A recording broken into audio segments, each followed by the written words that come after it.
মহিলাদের জন্য তাদেরকে নিয়ে যে কাজটা আমি করেছি, সেই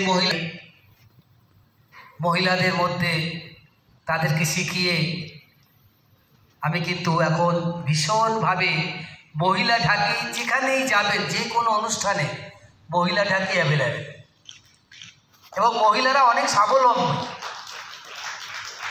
সব থেকে বড় কথা হচ্ছে তারা এত স্বাবলম্বী হয়েছেন এবং ম্যাক্সিমাম তারা দুস্থ পরিবারের, তাদেরকে আমি স্বাবলম্বী করতে পেরেছি আপনাদের আশীর্বাদ, আপনাদের ভালোবাসা নিয়ে। তো আর আজকের এই অনুষ্ঠান ভীষণ ভালো লাগছে, ভীষণ কী বলবো, সবাইকে আমার আন্তরিক প্রীতি শুভেচ্ছা, নমস্কার। সবাই ভালো থাকুন, সুস্থ থাকুন। আর বিশেষ করে আমি গোকুল দাস, আমাকে যারা